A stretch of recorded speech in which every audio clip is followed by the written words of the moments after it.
I'm reading 1 Corinthians 10, 1 through 14, and I'm just looking at these warnings from Israel's history. The fact that these people had seen God work in so many powerful ways, and under the leadership of Moses, still fell. They fell so much that 23,000 of them had died over their sin. In verse 8 of that, it says we should not commit sexual immorality as some of them did. You back up to verse 7, it said that they indulged in revelry. Verse 9, it says we should not test Christ as some of them did and were killed by snakes. Verse 10, do not grumble as some of them did and were killed by the destroying angel. Then verse 11 says these things happened to them as examples and were written down as warnings for us, on whom the culmination of the ages has come. So if you think you are standing firm, be careful that you don't fall. No temptation has overtaken you except what is common to mankind. And God is faithful. He will not let you be tempted beyond what you can bear. But when you are tempted, he will provide a way out so that you can endure it. There's a lot being said there. For one, we see that these things happen to them as an example for us today that we're reading. And we're learning from when great people of God fall, when great leaders fall. We see in the Bible many figures who've sinned: Judas, Peter, Ananias, and Sapphira, the Corinthian church, Demas. Even Paul said, I chief of sinners. We see many fall to sexual sins throughout the Bible: David, Solomon, Judah, Samson, Reuben, the woman caught in the act of adultery. Sin is gonna remain a part of the Christian journey. I sin. I am considered a leader in many aspects. The thing that I'm very careful of is people elevating me. But I've been telling everybody over and over, stop elevating men to a place where when they fall, you all of a sudden say, see, that's why I don't rock with Christian hip hop. See, that's why I don't rock with Christianity. See, that's why I don't rock with churches. Look, I do understand that there are men who elevate themselves, and women too, who elevate themselves. They do it to themselves. They put themselves up on a platform. They don't come down from that platform. As a rapper, I had to be on a stage when there were crowds so that way people in the back could see. But I longed to be on the floor with people because I never wanted to elevate myself above everybody else. And as I grew more mature in the faith and became one who was less a rapper and more of a public figure that takes people out into the field, I started to see the biblical context behind that because of what we're dealing with right now. You have Brother Bryann Trejo, who I have no doubt is a Christian, based on my relationship with him, who has been publicly exposed of a sin that is devastating to the body. However, I never put Bryann Trejo on a platform where I expected that he didn't have sin in his life, or that it's possible that he wasn't doing things behind closed doors. I saw him as a man fulfilling the calling on his life, yet I never put him above reproach, above the possibility of being in sin. Just like I don't do TD Jakes that way. I don't look at Joel Osteen that way. I don't look at my own mentor, Guy Caskey, that way. At any moment, men and women can fall into sin. The difference is some sins are going to be more harshly scrutinized, judged, especially if you're a public figure. And I try to think about this all the time. Like, how can I continue to lead people that people don't place on a pedestal? Somebody that at any moment, if I gave in to temptation of any kind, it could be lying, it could be anger, it could be greed, it could be cheating on my dang taxes, it could be anything. How can I have grace from people to where if I fall to a sin that publicly causes great shame to myself, to my family, to the body, how can it not cause people to walk away from the faith or to say, see, I told you so, these Christians are so and so? I'm constantly battling with how do I get people to follow Jesus and see him as the bullseye? There is a target on the wall. Jesus is the bullseye. We're throwing darts at it. Some of us are hitting the wall. Some of us are hitting the outside of the target where the numbers are. And some people on a given day, they hit the bullseye. But the very next day, they're missing the bullseye. We're all throwing darts because we're in this stupid flesh that is battling with our spirit.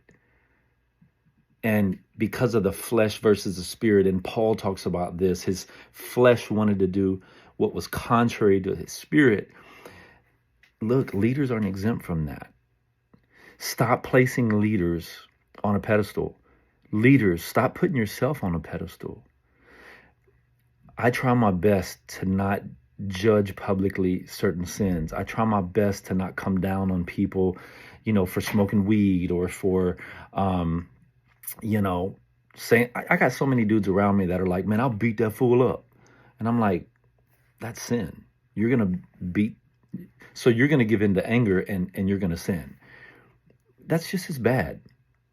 That's a sin. God doesn't place your anger problem on less of a scale than someone's adultery problem.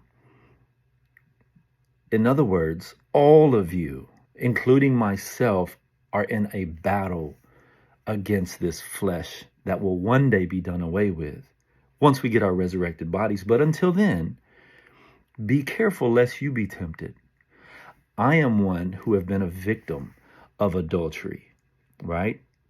I know what it's like to go through that. And so my heart goes out to people that have dealt with adultery and been cheated on. But I also have seen people who have committed adultery truly have gotten caught up.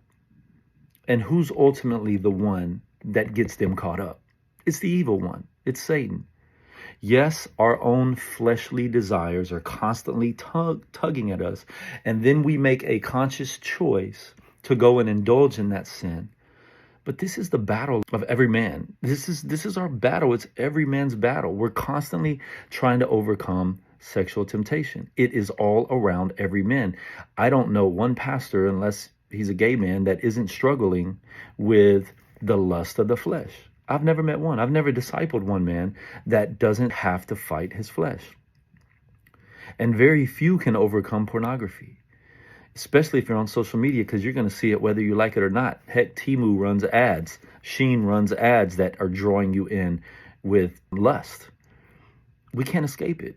And so when great men fall, like Bryann, and you could say, well, he's been doing it for X number of time. Look, I never put him on a pedestal like he was Jesus anyway. Just like I didn't put the pastor of Hope City, Jeremy Foster, on a pedestal.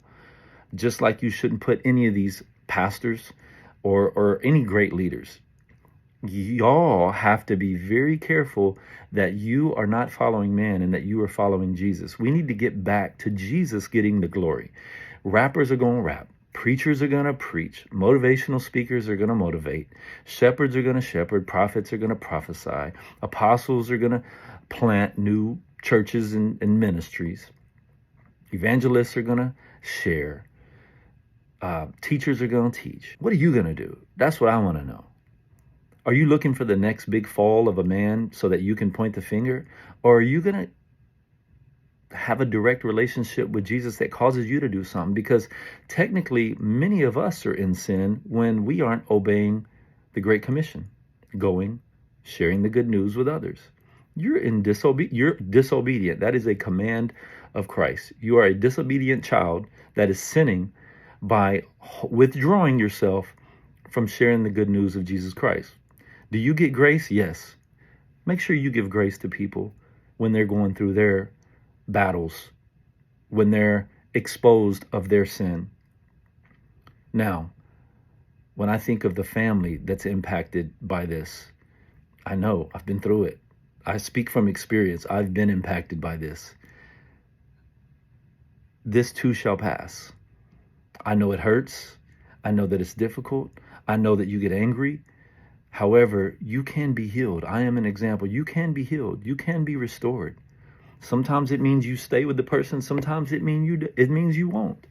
But whatever the case is, Jesus, over husbands, over wives, over family, over this world, over leaders, over musicians, Jesus is ultimately the one who you should place on that pedestal.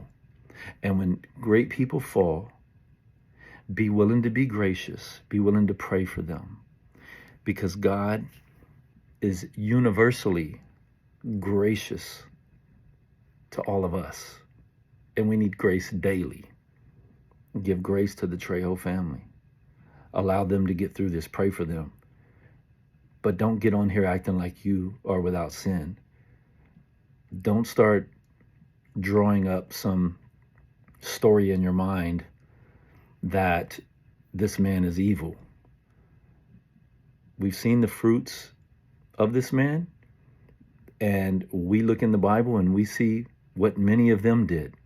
No matter what the Israelites saw, they still continued to fall into sin, and God still continued to love them. God still continues to work in people's life that commit sin. People can be restored. There's no excuse. I'm one choice away from ruining my reputation. One choice away. One bad choice away that could ruin my public relationship and have everybody turn on me and condemn me. So I pray, Lord, provide the way out, but let me see the way out. I know you've provided a way out, but let me see the way out. But be gracious to leaders, be gracious to people. This too shall pass. And this is not a reflection of Jesus. This is a reflection of man. And you read about men in the Bible that finished well. It's not how you start, it's how you finish.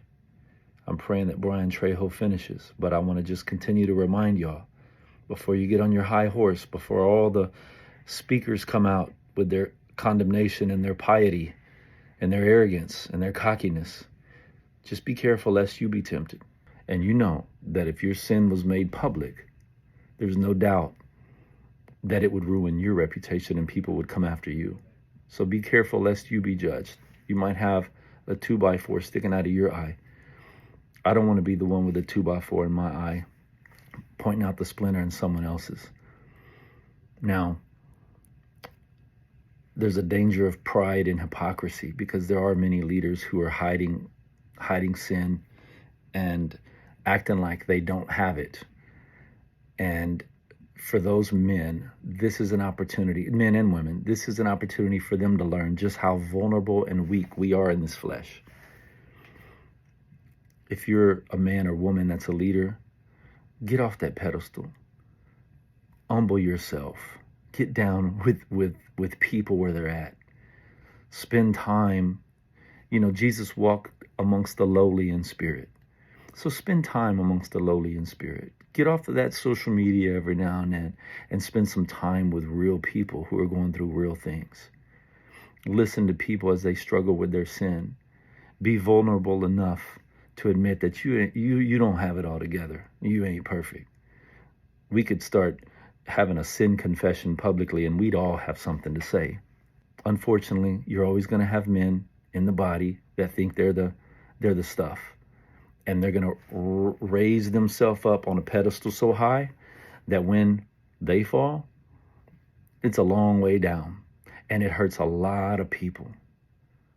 Don't let yourself put people on a pedestal. The only one that you need to put on a pedestal is Jesus Christ himself, who is perfect. He is the mark that we aim to be like, and we need grace to get close to him every single day. I love Bryann Trejo. I don't know his wife personally. I'm sure she's hurt. And I pray for her just as much as I pray for him and their children. And I listened to everything about how, yeah, he's been fake and all that. And I can't even speak on how hurt she is, right? Well, yeah, I can speak on it. I've been through it. I'm not gonna say that when people commit adultery that they are not Christian, that they were fake the whole time, things like that. And I certainly can't walk in her shoes, because she knows her husband. She talked about how he was checked out at home and didn't interact with the kids and didn't do Bible study and prayer and things like that with the family. I mean, those are hurtful things, I'm sure, hurtful to Bryann. Um, but I understand, Monica, understand your hurt. I can understand why you would say those things. And bless you, sister. And I'm praying for you that you can get through this. At the end of the day, none of us are without sin, and need God's grace and mercy, including you, including your kids, including KMF, including everybody who follows KMF, including myself, including every preacher and teacher that's in a pulpit. We are all battling this flesh. Grace and peace.